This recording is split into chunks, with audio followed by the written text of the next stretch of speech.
اور اس قسم کے مخلوق سے ہمارا واسطہ ہے، تو ہمارے صوبے میں ہمارا ووٹ اور ہمارا مینڈیٹ چوری کیا گیا ہے اور ان کو دیا گیا ہے، اس بات کا نوٹس کیوں نہیں لے رہے وہ لوگ؟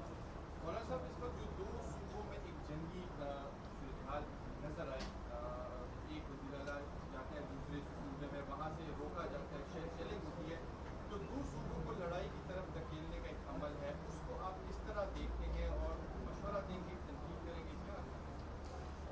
بھائی سیاسی کارکن ہیں، جہاں سے جائیں جا سکتے ہیں، اپنے جلسے میں شرکت کے لیے جا سکتے ہیں، ہمیں اس کے اوپر کوئی اعتراض نہیں ہے، اس کو روکنا، میں نے اس کے آپ کو سامنے مذمت کیا کہ ایسا مناسب نہیں ہے، یہ غیر جمہوری رویے ہیں، لیکن صوبے کو صوبے سے لڑانا، اس قسم کی گفتگو کرنا، اس منصب پر فائز ہو کر، میرے خیال میں یہ اس کے شائع نشان نہیں ہے۔ پارٹی چیئرمین موجود ہے، پارٹی لیڈرز موجود ہیں، سیاسی جس کے پاس کوئی سرکاری منصب نہیں ہے وہ بات کر سکتے ہیں، جب وہ بات کر سکتے ہیں تو سیاسی منصب پر فائز ایسی بات کرنے کی کیا ضرورت ہے؟ سیاسی اختلافات ہو سکتے ہیں، آپ اختلاف رائے کریں مرکز کے ساتھ، اس میں کوئی شک نہیں ہے، لیکن یہ لب و لہجہ یہ سوائے بچپنے کے اور کوئی چیز نہیں۔ صاحب ایک بات کر رہی ہے بھی اس چیز سے اختلاف کرتے ہیں کہ پارلیمنٹ عوامی نہیں ہے اور آپ کا بھی حکومت سے کچھ اختلافات ہیں، تو کیا آپ اپنے پارٹی کے ذریعے یا اپنے طور پر کچھ اختلافات یا کچھ احتجاج کرنے کی طرف جا رہے ہیں؟ میں تو جا رہا ہوں، تو پورے ملک پہ جلسے کا ہمارے سے بڑے جلسے کس نے کیے ہیں؟ ہمارے سے بڑے مظاہرے کس نے کیے ہیں؟ بلوچستان کا جلسہ تھا یا کراچی کا جلسہ تھا، پشاور کا جلسہ تھا، مظفر گڑھ کا جلسہ تھا، اور اب ہم مینار پاکستان کو آپ نے دیکھا کہ پورے لاہور کی تاریخ میں اتنا بڑا اجتماع نہیں ہوا، پورے لاہور کی تاریخ میں اس سے بڑا اجتماع نہیں ہوا آج تک۔ تو جتنے عوامی سطح پر ہم بات کر رہے ہیں، آئین و قانون کے دائرے میں رہتے ہوئے کر رہے ہیں، یہی پیروی اگر دوسرے لوگ بھی کریں اسی انداز کے ساتھ، لیکن اگر آپ اسٹیٹ کو دھمکیاں دیں گے اور پھر اس کے بعد جلسے کا اعلان کریں گے، تو میں جمہوری عمل کے حق میں ہوں، اور جمہوری عمل کو روکنا اگر کوئی بھی حکومت کرے، پنجاب کی حکومت کرے، سندھ کی حکومت کرے، میں اس کے خلاف بات کروں گا، لیکن اس قسم کے بیانات کو سپورٹ نہیں کر سکتا جو دو صوبوں کو آپس میں لڑائے یا ایک صوبے کو اسٹیٹ کے ساتھ لڑائے۔ مولانا صاحب، یہ قانون سازی کے حوالے سے آپ اگر اس کو سپورٹ کریں گے، وہ بھی جس پر آپ ایگری ہو، اس کے بعد کہا جا رہا ہے کہ آپ حکومت کا حصہ بنیں گے۔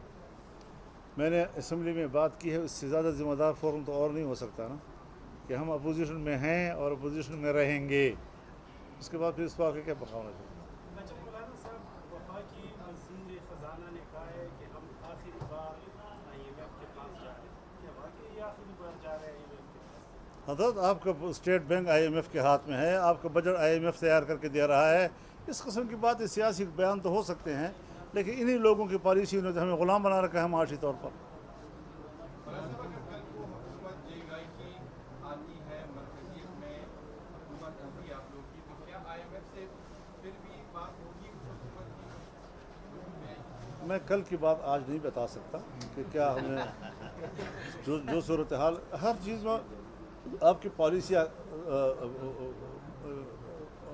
میٹر کرتی ہیں، پالیسیاں تدریجی طور پر آپ کو مشکل سے نکالتی ہیں، یہ نہیں کہ آپ کی حکومت آئی تو ایک ہی دن میں تعلیم مفت ہو گئی، اور آپ کی حکومت آئی تو ایک ہی دن میں صحت جو ہے مفت ہو گئی، اور آپ کی حکومت آئی تو ایک ہی دن میں آپ IMF سے، ہر چیز کی ایک پالیسی ہوتی ہے۔ ہم نے جس طرح اپنے صوبے میں پرائمری سے شروع کیا اور FA تک کتابیں مفت مہیا کے لوگوں کو، ہم نے ایک ضلع سے شروع کیا اور 12 اضلاع میں A لیول کے ہاسپٹل ہم نے بنائے تھے، ہم نے تعلیم میں کتنی ترقی کی اور کہاں تک ہم پہنچے، یہ ساری چیزیں تدریجی طور پر ہوتی ہیں، بشرطے کہ آپ کی پالیسی تو ہو۔ تو جب ہماری پالیسی IMF کے نجات کی ہوگی تو تدریجی طور پر یقیناً ہم ان سے آزادی حاصل کرنے کی طرف جائیں گے۔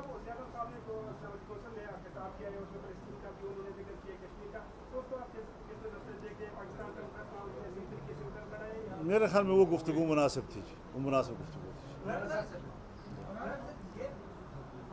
مولانا صاحب، ایک تو امت مسلمہ نماز کا شکار ہے، اور دوسرا ہماری ریاست اور ہماری حکومت کی تجزیات وہ کچھ اور ہے، اور ہماری سیاسی جماعتوں کی تجزیات بھی کچھ اور ہے۔ یہ جو ہمارا صوبہ پاٹا مرجر کے بعد بالکل براہ راست لگا ہے پاکستان کے ساتھ، آپ تو پاکستان گئے، اپنے وقت کے ساتھ گئے، موجودہ دنوں میں کوئی ایسی تجویز ہے کہ سیاسی جماعتیں اس میں کردار ادا کریں یا آپ جیسی شخصیات اس میں کردار ادا کریں، کم از کم افغانستان اور پاکستان کے معاملات درست سمت میں چلنا شروع ہو جائے؟ فدا بھائی، میں الیکشن سے پہلے جا چکا ہوں، میں نے 1 ہفتہ وہاں گزارا ہے، میں نے تمام شعبوں میں دونوں ملکوں کے درمیان تعاون کے راستے نکالے ہیں، میں نے مسلح گروہوں کا حل بھی نکالا ہے، ان کو رپورٹ کیا ہے، انہوں نے اپریشیٹ کیا ہے، لیکن اس کے بعد اگر وہ نہیں اس کو آگے بڑھا سکتے تو میں کیا کر سکتا ہوں؟ پھر ہمارے ساتھ جو ہوا، جنہوں نے اسٹیٹ کے لیے اتنا کچھ کیا، ان کے ساتھ جو ہوا اس صوبے میں اور بلوچستان میں کس قیمت پر ہوا، کیوں ایسا ہوا؟ تو یہ ساری چیزیں اپنی جگہ پر ہیں۔ ہم اتنی بھی کمزور اپنے آپ کو نہیں سمجھتے کہ آپ ہمیں اسمبلی سے باہر رکھیں گے، ہم ان اسمبلیوں کو پھر اہمیت ہی نہیں دیں گے، ہم مکمل سڑکوں پہ آ جائیں گے، اور مکمل سڑکوں پہ آ کر پھر شاید ہم ان کے لیے زیادہ خطرناک ثابت ہوں گے۔ ہم اتنی بھی کمزور نہیں ہیں کہ ہم سرنڈر ہو رہے ہیں، ہم سرنڈر نہیں ہیں، ہم باقاعدہ میدان میں ہیں، لڑ رہے ہیں، لیکن ہمارا انداز بالکل آئین اور قانون کے دائرے کے اندر جمہوری انداز ہے، سیاسی انداز ہے۔ ہم ایسے ماحول پیدا نہیں کرنا چاہتے۔ سوال سارے ان سے ہیں، اسٹیٹ سے ہیں، کہ جس دہشت گردی کے خلاف آپ 2010 سے لڑ رہے ہیں، سوات سے لے کر پورے پختونخوا کو آپ نے بے گھر کر دیا، ہماری عزتیں گھروں سے نکل گئیں، در بدر ہو گئیں، آج تک مہاجر ہیں اپنے ملک کے اندر، اور آج اس سے کئی گنا زیادہ مسلح گروہ اس وقت ہمارے ہاں ڈیرہ اسماعیل خان میں، لکی مروت میں، ٹانک میں، بنو میں، وزیرستان میں اس وقت جب ہم اور آپ بیٹھے ہیں تو تھانے بند ہو جاتے ہیں اور سڑکیں ان کے حوالے ہوتی ہیں، دیہاتیں ان کے حوالے ہوتی ہیں۔ اب اس حوالے سے اب آپ مجھے بتائیں کہ ہم کیسے زندگی گزار رہے ہیں وہاں پر، اور کیسے ہمارے حالات گزر رہے ہیں، ان کو تو ہم ہی جانتے ہیں نا، جو لوگ بھگت رہے ہیں۔ لاہور میں بیٹھا ہوا آدمی تو شاید کا احساس نہ کر سکے، وہ تو ابھی وہاں اللہ تعالیٰ ان کو محفوظ رکھے، لیکن ہمارے ہاں جو حالات ہیں ان کو شاید وہ ادراک نہیں کر پا رہے۔ صوبائی حکومت نے کہا ہے کہ جی فیڈرل گورنمنٹ ہمیں اجازت نہیں دے رہی افغانستان کے ساتھ مذاکرات کرنے کے لیے، اس لیے ہم خود جو ہے وہ پہل کریں گے۔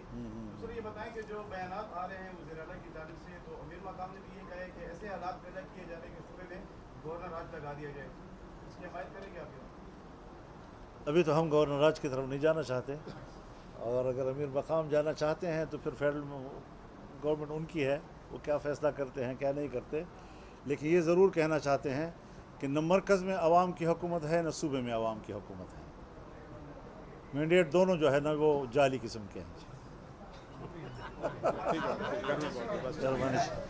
یہ موبائل کس کا ہے؟ موبائل یہ آپ کا ہے؟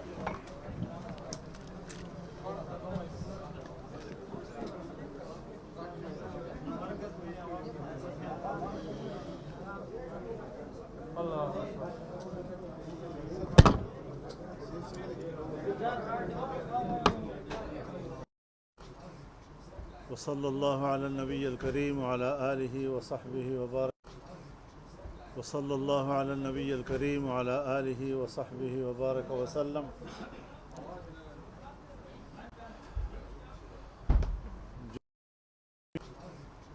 وصلی اللہ علی النبی الکریم وعلی آلہ وصحبہ وبارک وسلم۔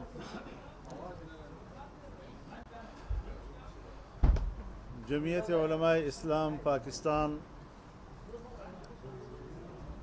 ہر 5 سال کے بعد پورے ملک میں عوامی سطح پر رکن سازی کرتی ہے، اور رکن سازی کے لیے باقاعدہ ہم 4-5 مہینے دیتے ہیں۔ اس دفعہ تو ہم نے بہت کم وقت دیا، کوئی 2.5 مہینے ہم نے دیے۔ ہمارے جو چیف الیکشن کمشنر ہیں مولانا عطاء الحق درویش صاحب جی، اس کے بعد پھر تنظیم سازی شروع ہوئی، اور آج اس تنظیم سازی کا آخری مرحلہ تھا۔ مرکزی سطح کے انتخابات ہوئے، یہاں پر بھی جو فیصلے ہوئے وہ بلا مقابلہ ہوئے، اور امیر اور جنرل سیکرٹری جو ہے ان کا انتخاب بلا مقابلہ ہو گیا جی۔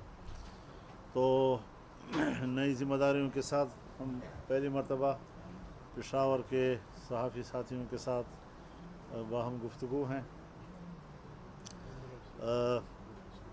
جہاں تک آپ کے سوال کا تعلق ہے، عرب ممالک کو اس بات پر غور کرنا ہوگا کہ اسرائیل عرب دنیا اور پورے خلیج تک اپنی جنگ کو وسعت دینا چاہتا ہے۔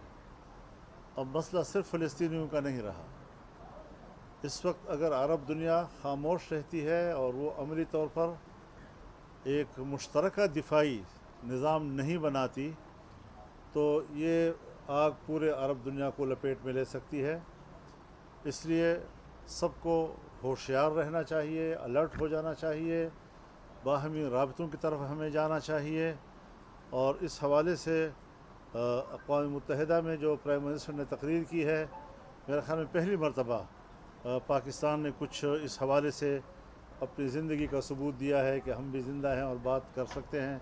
تو اچھا ہے کہ ہم اسلامی دنیا میں اس حوالے سے میں سوچتا ہوں کہ اس کی قیادت جو ہے پاکستان، سعودی عرب، ملائیشیا، انڈونیشیا اور مصر، یہ 5 ممالک جو ہیں اس وقت اس پوزیشن میں ہیں کہ اگر ان کا گروپ بن جائے اور اسلامی دنیا کو وہ اکٹھا کرے تو ہم ایک کمانڈ کے تحت جو اسلامی دنیا کا اور عرب دنیا کا دفاع کر سکتے ہیں.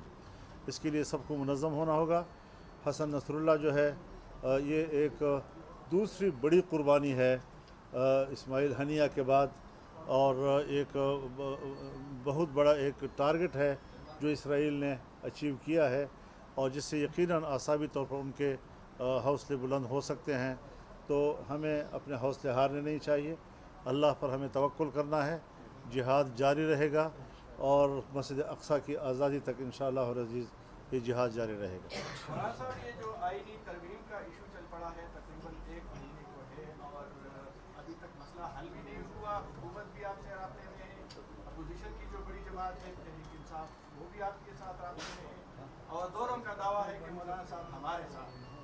تو آپ ذرا مزید واضح کر دیں اپنے ساتھ.